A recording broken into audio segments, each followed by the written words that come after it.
Hace muchos años gobernaba Inglaterra un rey llamado Richard Cœur de Lion, es decir, Ricardo Corazón de León.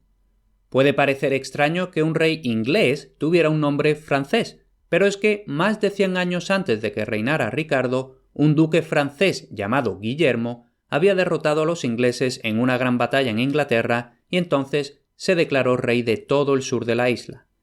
Y Ricardo Corazón de León era el tataranieto de Guillermo, que, por haber conquistado a los ingleses, fue conocido como Guillermo el Conquistador.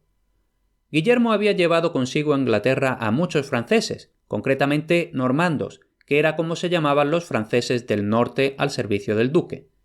Estos normandos, aunque eran todos pobres, eran muy orgullosos y altivos.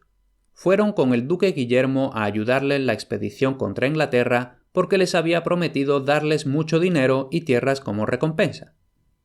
El duque Guillermo no tenía entonces mucho dinero ni tierras él mismo, por lo que cuando derrotó a los sajones, como se llamaban los ingleses entonces, les arrebató las tierras y las casas, el dinero y el ganado, y se los dio a los normandos. Los sajones, como habían sido derrotados, acabaron siendo los siervos de los orgullosos franceses normandos, los nuevos amos de Inglaterra. Así fue como ocurrió que estos dos pueblos se mezclaron en Inglaterra, aunque al principio cada uno hablaba su propia lengua, los normandos francés antiguo y los sajones inglés antiguo, y se odiaban los unos a los otros. Y así fue durante largo tiempo. Incluso cuando Ricardo Corazón de León se hizo rey más de 100 años después de la llegada de su tatarabuelo Guillermo, todavía había mucho odio entre los normandos y los sajones. Ricardo Corazón de León, como es fácil deducir de su nombre, era valiente y noble. Amaba el peligro, a los hombres audaces y las hazañas valerosas. Odiaba todo tipo de actos ruines y crueles y a los cobardes que los cometían.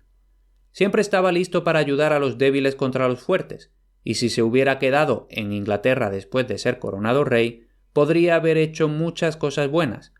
Podría haber enseñado a los soberbios nobles normandos que la nobleza verdadera reside en ser bueno y amable con los menos poderosos y afortunados y no en la ferocidad y en la crueldad. Pero la verdad es que el propio Ricardo no era sumiso ni dócil, era muy feroz y terrible en batalla. Le encantaba pelear con los que eran más fuertes y tenían mejores armas que él. Se habría avergonzado de pelear contra los más débiles. Ricardo no se quedó mucho tiempo en Inglaterra. Muy lejos de allí estaba Palestina, el país de Jesucristo, pero en aquella época estaba en manos de los musulmanes, y los cristianos de entonces creían que era un pecado permitir que los musulmanes vivieran en Tierra Santa. Por tanto, reunieron grandes ejércitos de todos los países cristianos y se fueron a tratar de recuperarla, y, aunque lucharon con valentía, los musulmanes seguían teniéndola bajo su poder. Entonces el valeroso rey Ricardo de Inglaterra dijo que él también quería luchar por el país de Jesucristo, por lo que juntó todo el dinero que pudo encontrar y reunió a todos los hombres valerosos que quisieron ir con él, y entonces se fue de Inglaterra para ir a Tierra Santa. Antes de irse, convocó a 2 obispos que él consideraba buenos y sabios y les dijo: «Cuidad de Inglaterra mientras yo no esté, gobernad a mi pueblo bien y sabiamente, y os recompensaré a mi regreso». Los obispos prometieron hacer lo que el rey había ordenado. Entonces se despidió y zarpó a la guerra. El rey Ricardo tenía un hermano llamado Juan. El príncipe Juan era muy diferente del rey Ricardo en todos los aspectos. No era en absoluto bueno y estaba celoso de que Ricardo fuera rey, y ahora se había enfadado aún más porque Ricardo había elegido a los obispos, no a él, para gobernar mientras estaba luchando en Palestina. En cuanto Ricardo se hubo marchado, Juan fue ante los obispos y les dijo: «Debéis dejar que reine yo mientras el rey no está».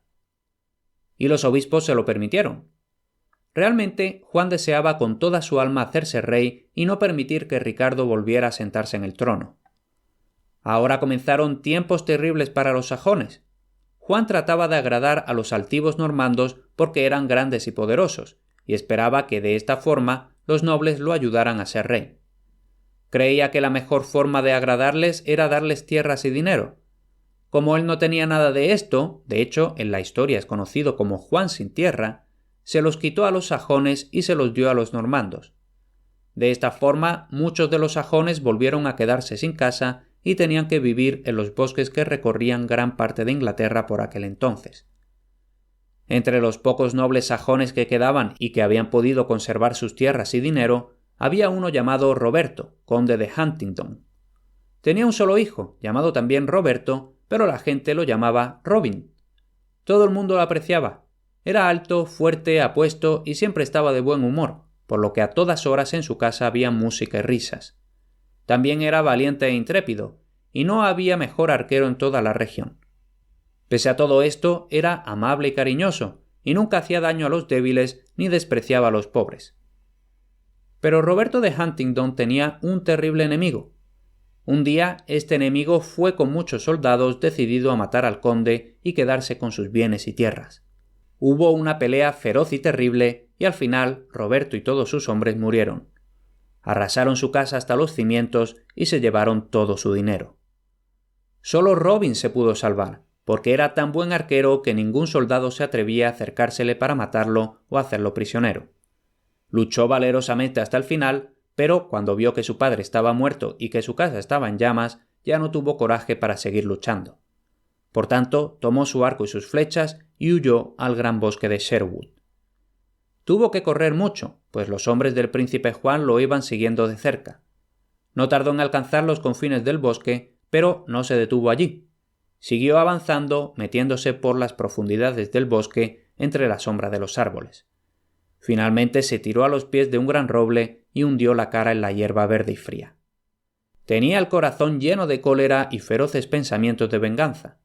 Unos hombres crueles le habían arrebatado todo en un único día: su padre, su hogar, sus sirvientes, su ganado, su tierra, su dinero, incluso su nombre. Todo estaba perdido. Estaba magullado, hambriento y exhausto. Aún así, mientras seguía hundiendo la cara en la hierba y agarrando el húmedo musgo y apretándolo entre sus dedos, no era congoja o dolor lo que sentía, sino un amargo deseo de venganza. Los árboles, grandes y solemnes, ondeaban suavemente sobre su cabeza ante la brisa de verano. El sol del atardecer emitía los últimos rayos de dorada luz entre las sombras. Los pájaros cantaban, los ciervos corrían por el sotobosque y las ardillas de aguzados ojos saltaban silenciosamente de rama en rama.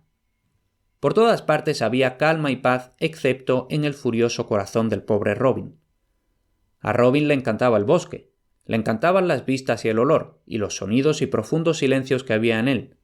Para Robin era como si fuera una madre cariñosa que le abría sus amplios brazos.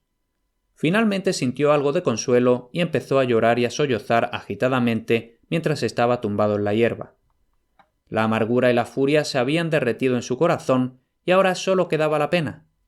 A la tenue luz de la noche, Robin se arrodilló con la cabeza descubierta sobre la hierba y rezó. Entonces, aun con la cabeza sin cubrir, se puso de pie e hizo un juramento. «Juro honrar a Dios y al rey, ayudar a los débiles y luchar contra los fuertes, coger de los ricos y dar a los pobres. Que Dios me ayude con su poder». Entonces se echó en la hierba bajo los árboles, con su buen arco a su lado, y se quedó dormido al momento. Y así fue como Robin Hood acabó viviendo en el bosque de Sherwood y comenzó sus maravillosas aventuras. Y seguimos en el siguiente. Para más sobre este proyecto de leyendas medievales, dirígete a leyendasmedievales.com. Y si te gustan los relatos de este tipo, no te pierdas mis podcasts de mitología griega y de historietas de griegos y romanos. Los tienes todos en academialatin.com/podcast.